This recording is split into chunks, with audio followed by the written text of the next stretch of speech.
Amanhã, na Comissão de Constituição e Justiça da Câmara, o deputado Sérgio Sveiter vai apresentar o relatório dele sobre a denúncia por corrupção passiva contra Michel Temer. O presidente passou o domingo reunido com integrantes do governo e parlamentares.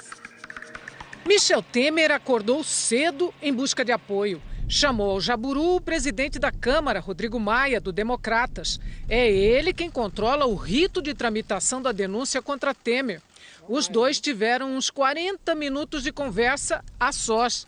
Depois, foi a vez do presidente do Senado, Eunício Oliveira, do PMDB.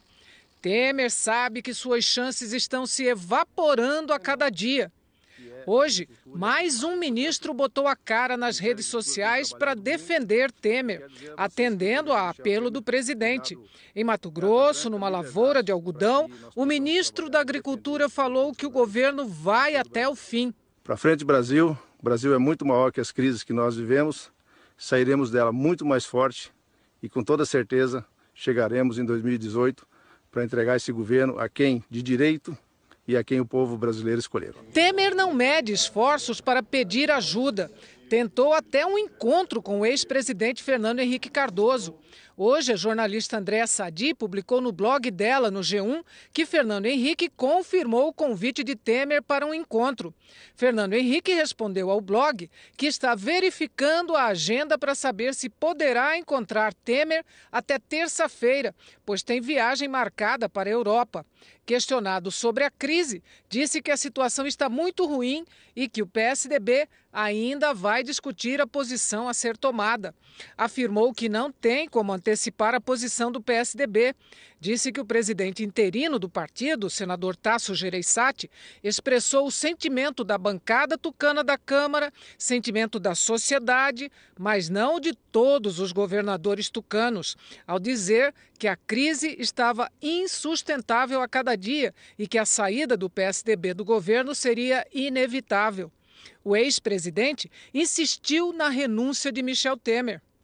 Já o blog de Gerson Camarote publicou que Temer ligou para Fernando Henrique neste domingo, nessa ofensiva para tentar evitar o desembarque do PSDB do governo. Por enquanto, foi só o telefonema que Temer conseguiu. Agenda cheia à parte, não é de hoje que Fernando Henrique Cardoso vem defendendo a renúncia de Temer. Expressão que não está no vocabulário do presidente.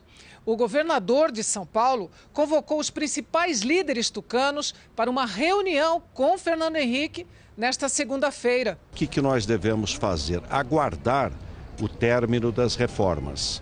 Terça-feira agora é a reforma trabalhista, ela poderá ser aprovada no Senado e aí vai a sanção presidencial. Também a reforma previdenciária, a gente vai saber em pouco tempo se ela vai prosperar ou não.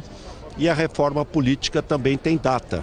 Porque Depois disso, eu vejo que não há nenhuma razão para o PSDB participar do governo. O prefeito de São Paulo, João Dória, admite a saída do governo. Eu não defendo que o PSDB se mantenha no governo.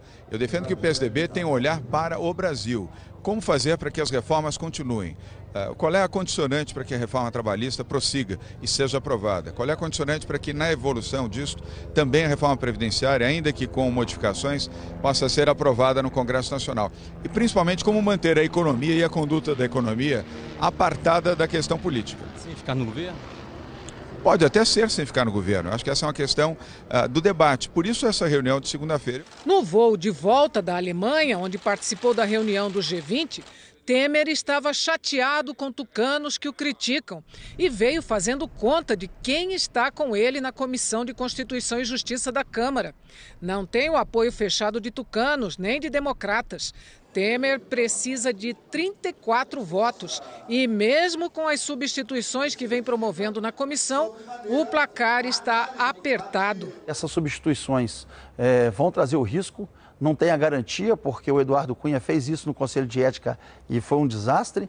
E na CCJ muito mais, é uma comissão de preparo da casa, a comissão que vai encaminhar o parecer para o plenário. Nos bastidores, é dado como certo que o relatório na comissão vai ser pela admissibilidade da da denúncia de corrupção passiva contra Temer. O relator do partido de Temer, mas visto como independente, apresenta suas conclusões amanhã. Eu estou procurando fazer um trabalho para que os meus colegas deputados e deputadas federais, primeiro os da CCJ e depois do plenário, possam ter os elementos necessários para que eles possam decidir. Porque a decisão não é minha, pessoal. O que a Constituição prevê e o regimento é que a Câmara dos Deputados decide. Eu vou dar a minha contribuição e depois o meu voto também no plenário. O presidente da CCJ, também do PMDB, fala em votar o relatório até sexta-feira. Num cenário realista, é possível que nós tenhamos que avançar para sexta-feira. Mas vamos ser otimistas que nós possamos esgotar essa discussão até quinta-feira e cumprir, então, o prazo regimental que é previsto para o encerramento dessa discussão. Nesse domingo, a presidente do Supremo, ministra Carmen Lúcia, rejeitou 2 pedidos de deputados da Rede e do PDT para que o Procurador-Geral da República, Rodrigo Janot, fosse ouvido na CCJ. Na corrida contra o tempo, Temer saiu do Jaburu no início da noite. Ele se fechou no Alvorada com líderes e ministros como Eliseu Padilha e Moreira Franco. Por causa dessa reunião, o acesso ao palácio foi bloqueado. Turistas tiveram que interromper a visita e se retirar. O acesso da imprensa também foi restringido.